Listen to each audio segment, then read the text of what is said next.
Igualdad grandísima, y Sebastián Weisgreis está ya en contacto con nosotros, es representante de UNICEF, para hablar un poco de este tema. Yo decía, Sebastián, porque lo hemos hablado muchas veces, claro, no es sorpresa, porque al 35,5 que deja 2019 se suma la pandemia y, bueno, sabemos un efecto grandísimo sobre la pobreza como consecuencia, ¿no? Buenas tardes, Antonio y Daniela, te saludamos.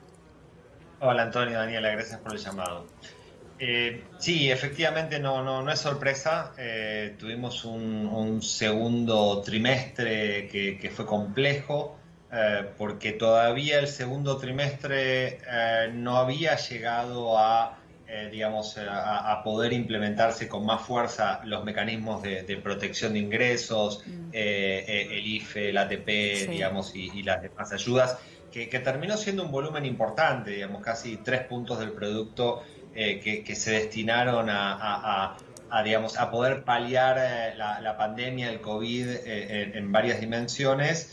Pero bueno, todavía estamos con coletazos fuertes y bueno, y que estos datos un poco dan cuenta de eso, y que el tercer trimestre también uno lo espera complejo. Me parece que como que hay que empezar a ver qué pasa más hacia finales de año. Y estos temas, obviamente, que ustedes mencionan de desigualdades son muy fuertes. Las desigualdades son muy importantes de acuerdo a características de los hogares. No es lo mismo este 56 en un barrio popular llega al 90 o al 100%, y no es lo mismo efectivamente la tasa de pobreza en la ciudad de Buenos Aires o en Tierra del Fuego que en la provincia de Buenos Aires o en la provincia de Salta. Entonces, son fuertes las desigualdades que requieren consensos y acuerdos de más largo plazo, ¿no? Claro, porque yo lo que planteaba en su momento fue, a partir de la década del 70 comenzó un éxodo de pobres desde el interior a la Argentina, que se profundizó en los 90, que se fueron instalando, creando estas megalópolis enormes, donde lo que se produjo es pobreza, buscando acercarse a la ciudad de Buenos Aires, todo en busca de trabajo, porque se cayó el trabajo del interior. Sí, vos mencionabas un dato anteriormente que me parece que es muy interesante también, que es que cuando hablamos de niñez y adolescencia, vos hablaste de la descentralización de los servicios, Totalmente, sí. ¿no? Educación, salud, etcétera. Hoy por hoy, el 74% digamos, de los servicios se implementa en niñez y en adolescencia: educación, salud, protección, etcétera, salvo obviamente la protección de ingresos, que es nacional. Se implementa en las propias provincias, y lo financia una parte también a través, obviamente, de transferencias de la nación. El problema de no tener un federalismo que lo podamos discutir es que, esto te hablo de datos oficiales del año pasado, cuando uno ve la inversión, son promedios, los promedios siempre tienen Sí, sí, más o problemas. menos, sí, sí. Pero cuando ve, digamos, uno ve la inversión en niñez en la provincia de Tierra del Fuego, para darte, pero digo, es Tierra del Fuego, Neuquén, La Pampa, Ciudad de Buenos Aires, están por arriba de los 100.000 pesos por niño, y en la provincia de Buenos Aires está en 43.000. Digo, hay un 260% entre la provincia que menos invierte y la que más invierte, y esto tiene que ver no solamente por cuestiones demográficas, sino también por la disponibilidad de recursos. Es decir, la provincia que más invierte duplica el del total del país y triplica a las provincias con menor inversión. Pero estamos en Argentina.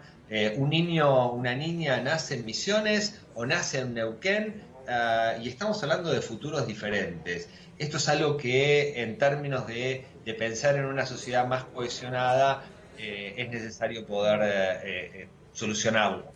Sebastián, la verdad es que, bueno, ante estas cifras no podemos, como mínimo, más que preguntarnos cómo se puede resolver algo que sabemos lleva muchísimo tiempo, es muy difícil, más difícil también en medio de este contexto mundial tan complicado. Ahora, te pregunto, ¿crees que uno de los puntos, ¿no?, o la mirada debe estar puesta, por ejemplo, en que no haya reducciones en lo que es presupuesto 2021, por ejemplo, ¿no?, como uno de los puntos fundamentales e inmediatos, porque a veces hablamos de pobreza y de cómo reducirla y es muy difícil, ¿no?, pensar en lo inmediato, cómo modificar esta situación que lleva tanto tiempo?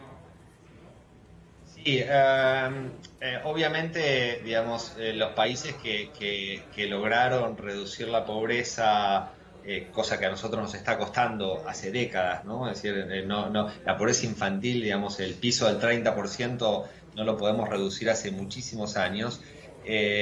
Quizás lo lograron con un crecimiento bien inclusivo, demográficamente orientado, etcétera, pero bueno, esto va a pasar un tiempo hasta que suceda.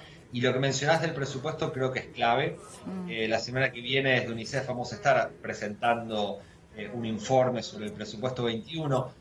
Creo que es un buen presupuesto y que tiene cierta sensibilidad a temas de niñez. Obviamente tiene una reducción, digamos, una reducción del déficit primario que es importante, pero me parece que hay que discutir todavía algunos temas. Me parece que es un presupuesto que está pensando que pasó la pandemia, ¿sí? Claro. Que el IFE, bueno, ya no se va a necesitar, entonces no está en el presupuesto, que las prestaciones alimentarias quizás van a ser un poquito más reducidas. Hay sectores que sí que ganan mucho, educación, salud, obra pública, digo, es un presupuesto que me parece en ese sentido es importante, pero creo que hay unas partidas claves que hoy por hoy son el sostén y que explican por qué la pobreza de hecho no es más elevada, que me parece que hay que dar una discusión mayor en el sentido de que esto pueda estar presente también en el presupuesto 2021, aún asumiendo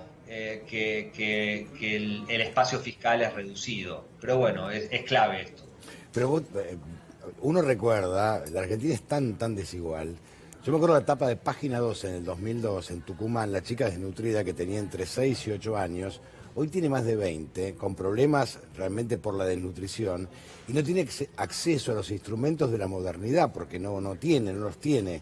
Y hoy si lo trasladás al tiempo, tenés que hablar 2002, 2003, 2004, 2005, hemos con la pobreza generado generaciones que no van a poder acceder a los instrumentos que le da la modernidad.